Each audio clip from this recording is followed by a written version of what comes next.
2011년 3월 11일 거대한 지진 해일이 일본 동북부를 강타하면서 수많은 인명과 재산을 한순간에 앗아가 버렸습니다.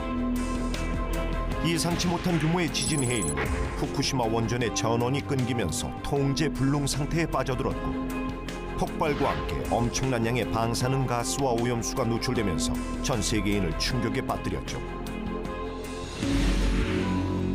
그로부터 5년의 세월이 흐른 지금 여전히 사고 수습을 위해 노력하고 있지만 완벽한 해법을 찾지 못하고 있습니다. 이로 인해 부정확한 정보들이 확대 재생산되면서 우리 국민들 역시 방사능에 대한 두려움을 갖게 됐죠. 이처럼 우리를 두렵게 만들고 있는 방사능은 과연 무엇일까요? 그 실체를 파헤쳐 보도록 하겠습니다. 안녕하세요. 유다현입니다.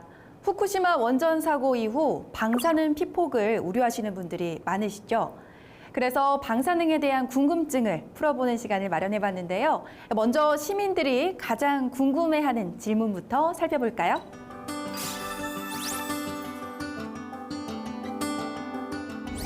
첫 번째 질문은 우리가 생활하는 공간에 방사선이 있는가라는 건데요. 도움 말씀 주실 과학 전문 기자 김진두 기자 이 자리에 함께 하셨습니다. 안녕하세요. 네, 안녕하세요.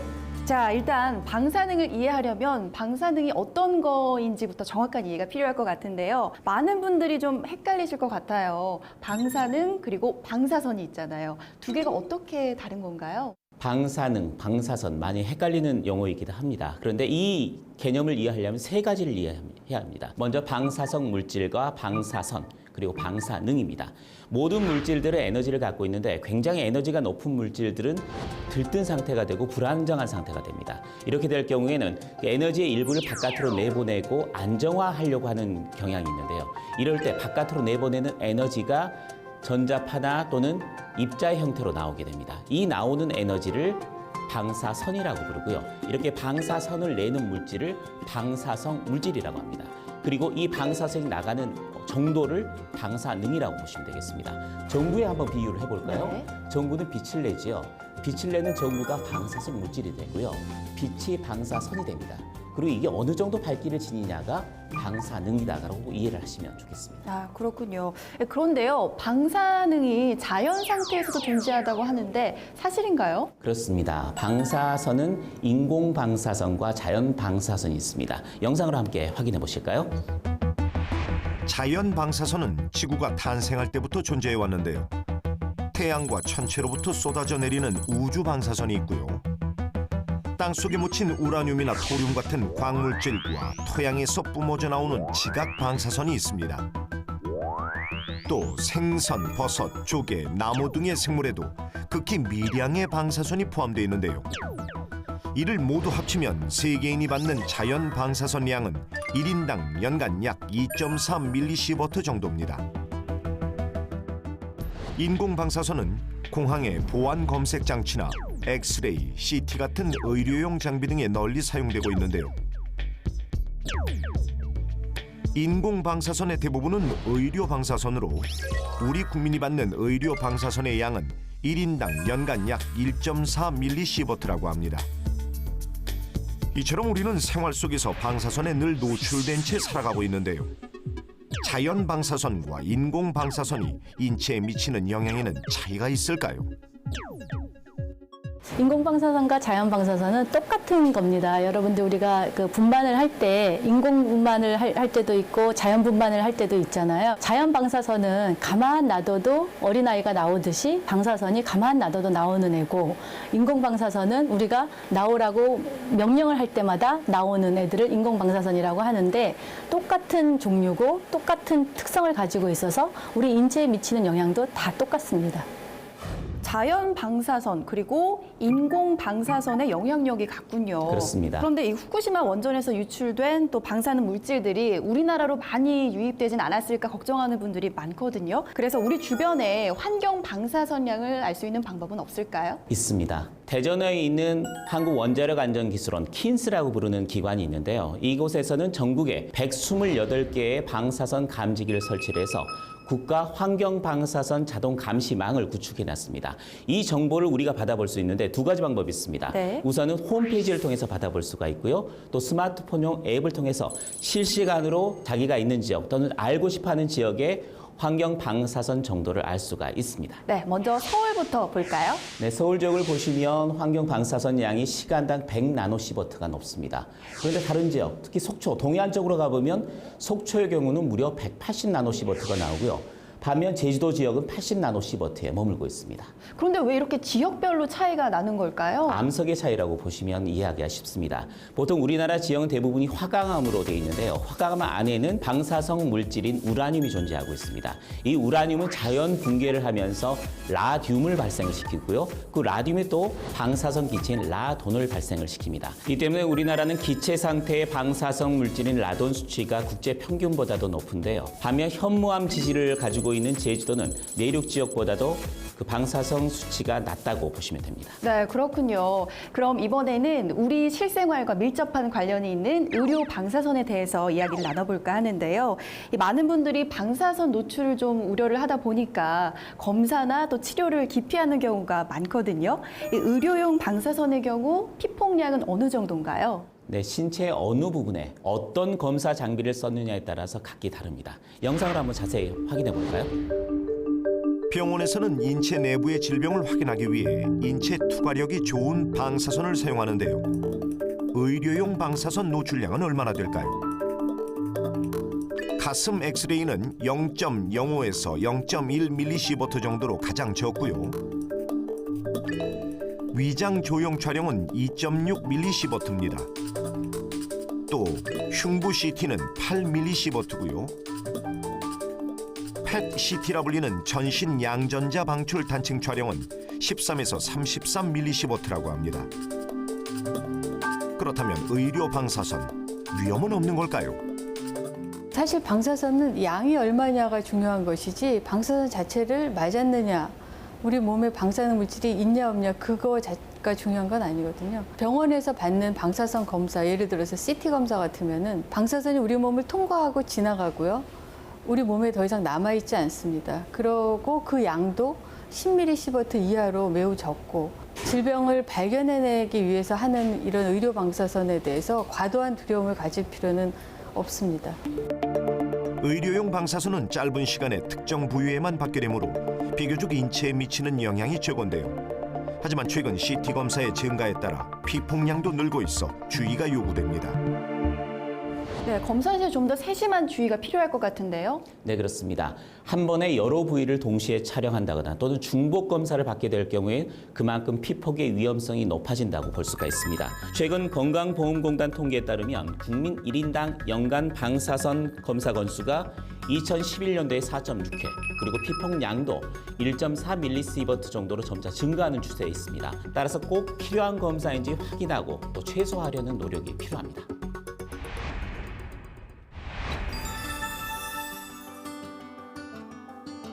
두 번째 궁금증은 방사선은 우리 몸에 어떤 영향을 미치는가입니다.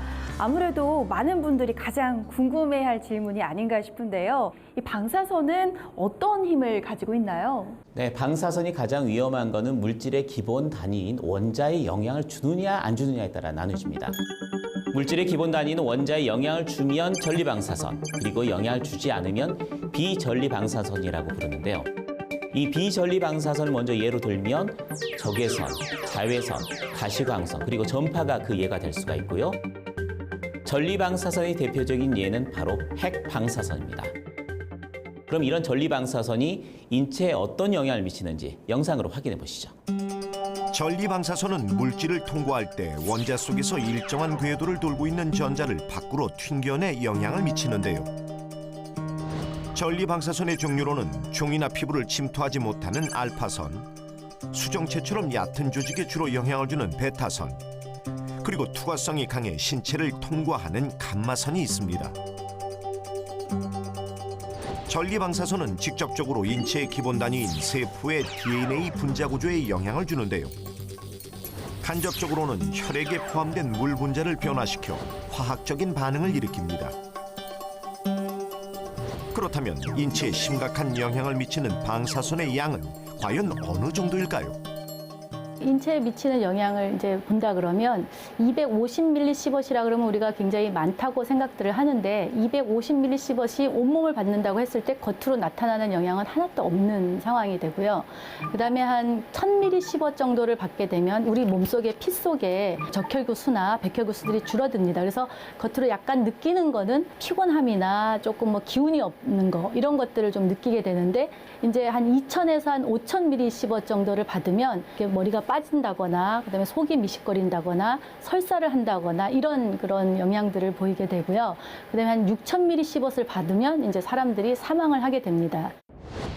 일정량 이하에서는 별다른 이상이 나타나지 않는군요. 네. 그런데 또 일각에서는요, 아주 적은 양의 방사선으로도 위험하다고 하던데요. 방금 말씀하신 그런 아주 적은 양의 방사선이 바로 100mS가 기준이 됩니다. 저설량 방사선이라고 부르는데요. 여러 가설이 있고 또 연구가 돼 있었습니다만 100mS 이하의 저설량 방사선은 역학적으로 봤을 때 암 발생에 직접적인 연관성이 있다는 증거는 아직까지 나오지는 않은 상태입니다. 네, 하지만 혹시 모를 위험에 대비해서 방사선 노출량에 대한 가이드라인이 필요하다는 생각이 드는데요. 네, 그렇습니다. 이 때문에 국제기구죠. 국제방사선 방호위원회라는 조직이 있는데요. 이 조직에서 연간 방사선 허용 한도를 설정을 해놓고 있습니다. 민간인의 경우에는 연간 1mS, 그리고 방사선 관련 직업 종사자의 경우에는 연간 최대 50mS, 그리고 5년 동안에는 100mS, 그러니까 연간 20mS 이하의 방사선에 노출되어야만 합니다. 그렇다면 선량 한도를 초과하게 되면 어떤가요? 선량 한도라는 것은 안전관리를 위한 기준이지 뭔가 위험성을 나타내는 경계선은 아닙니다. 따라서 선량 한도를 초과한다고 해서 임상에 영향이 나타난다 이런 보고가 된 적은 없습니다.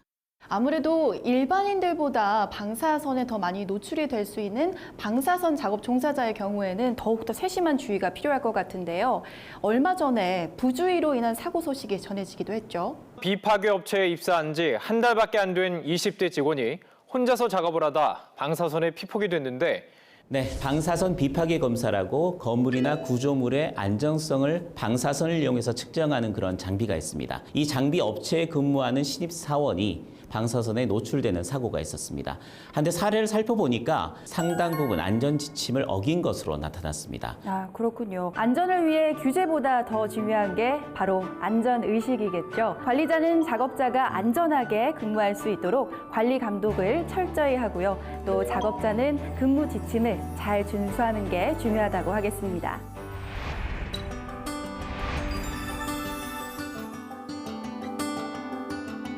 자, 일본산 농수산물은 안전한가라는 질문이었습니다. 일본산이라고 하면 화장품이나 담배 같은 공산품들도 꺼리시는 분들이 많으실 텐데요. 농수산물을 비롯한 일본산 수입 상품들, 과연 안전한가요? 네, 일본산 수입 상품의 안전성을 확인하려면 생산지의 현재 상황을 확인하는 것이 먼저겠죠. 네, 보시는 것처럼 후쿠시마 지역, 그러니까 원전 사고가 일어났던 지역입니다. 방사능 오염 지역이 서서히 줄어들고 있다는 것을 확인을 할 수가 있습니다.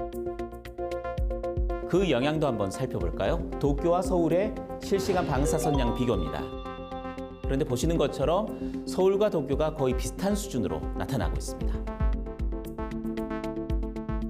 2013년 7월이죠. 일본 정부가 후쿠시마에서 방사능에 오염된 지하수가 매일 400톤 정도 바다로 흘러 들어가고 있다라는 걸 시인을 했었거든요. 네. 방사능 오염수가 유출되고 있는 바다는 어떤가요? 네, 사고 초기에는 굉장히 많은 우려가 됐습니다. 하지만 우려와는 달리 후쿠시마 인근 해역의 방사능 농도는 그렇게 높아지지 않고 오히려 떨어지는 추세를 보였습니다. 그래도 식품 속에는 방사성 물질이 축적되지 않았을까요? 네, 그런 우려 때문에 우리나라와 일본 양국 모두 일본산 농산물에 대한 검역을 강화했는데요. 일본산 농산물이 어떤 과정을 거쳐서 우리 식탁에 오르게 되는지 한번 확인해 보시죠. 일본에선 후쿠시마현을 중심으로 식품 방사능 오염 우려가 높은 8개 지역에 대해서 생산을 제한하고 있습니다. 그 외의 지역에서도 각 지자체별로 농수산물에 대한 방사능 모니터링 검사를 실시하고 있고, 후생노동성에서는 매일 지자체의 검사 결과를 취합해 홈페이지에 공개하고 있는데요.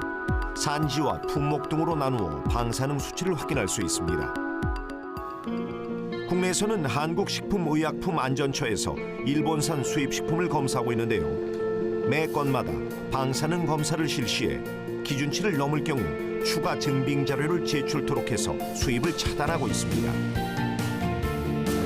후쿠시마 사고 후 2년 반 동안 검사 내역을 살펴보면 농산물과 가공식품, 수산물 중 방사능이 발견된 식품은 270여 건인데요. 모두 킬로그램당 10베크렐 미만으로 기준치의 10분의 1에 불과한 수준입니다. 사고 후에 기본적으로 현재 8개현이 금지가 돼 있습니다, 수입이. 그래서 일본도 우리 쪽에 지금 소송을 제기한 상태고요. 우리랑 지금 계속 국제 기구에서 다툼을 하고 있습니다. 우리는 우리나라 국민들 현재 정서나 이런 것들 다 고려해서 보호하기 위한 조치를 계속 하고 있는 거고요. 그 외 지역들도 우리나라에서는 일단 들어오는 것들 다 검역을 하고 있습니다. 그래서 그 검역을 통과해 들어온 것들에 대해서는 믿고 드셔도 될 것으로 생각이 됩니다. 네. 양국에서 이 방사능 검사를 하고 있으니 검역 체계를 뚫고 우리 식탁에 올라올 확률은 적어 보이네요. 그런데 문제가 되고 있는 세슘 137, 어떤 물질인가요? 네, 세슘 137은 원전 사고 발생할 때 가장 많이 나오는 방사성 물질입니다. 주로 인체의 경우에는 근육에 축적이 됐는데요. 이렇게 많이 쌓이게 되면 불임이나 골수암 또는 유방암을 일으키게 됩니다. 그럼 세슘에 오염된 수산물을 혹시라도 먹게 되면 위험해지는 거 아닐까요? 네, 우리나라 국민들의 연간 평균 생선 섭취량이 13kg 정도가 됩니다. 그런데 방사성 검역 기준치에 해당하는 생선을 이 정도 먹었다고 해도 연간 0.017mSv, 그러니까 자연 방사선 피폭량의 0.5% 정도 수준에 불과합니다. 그런데 소량이라도 반복 섭취를 하게 되면 아무래도 체내에 축적이 돼서 좀 위험해지지 않을까라는 생각도 드는데요. 네, 그렇지는 않은 것 같습니다. 체내로 들어온 방사성 물질은 자연 분解,하거나 또는 신진대사로 배출된다고 합니다. 전문가 이야기 직접 들어보시죠. 세슘 137은 반감기가 30년입니다. 그러니까 그냥 둬가지고 기다리면 이거 하세월이죠. 그런데 우리 모든 물질이 우리 몸속에 들어가면 몸속에서는 우리 신진대사 때문에 일부는 계속 빠져나가거든요. 그래서 특히 이제 세슘 같은 경우에는 실험 결과를 보면 대개 섭취 후 한 1년 정도면 거진 다 빠져나갑니다. 그러니까 계속 무한히 축적되는 것은 아니고요. 그렇게 생각하시면 크게 걱정하실 이유가 없다고 봅니다. 네, 시간이 지나면서 체외로 자연스럽게 배출되기 때문에 이 축적량이 무한정으로 늘어나지는 않는 거군요. 그래도 수입식품 속에 좀 방사능 물질이 걱정이 된다 싶으신 분들을 위한 좋은 정보가 있을까요? 네, 수입식품의 안전성과 관련된 다양한 정보는 식약처가 구축을 해놨습니다. 식품안전정보 포털이라는 사이트가 있으니까 이 사이트에 직접 들어가서 참고하시면 좋을 것 같습니다. 국민 안전을 위해 마련된 특별 기획, 방사능 오해와 진실. 오늘은 그 첫 번째 시간으로 방사능의 개념과 인체에 미치는 영향에 대해서 알아봤는데요. 다음 시간에는 원전을 둘러싼 논란과 안전성에 대해서 이야기해보고자 합니다. 다음 시간에 다시 찾아뵙겠습니다. 감사합니다.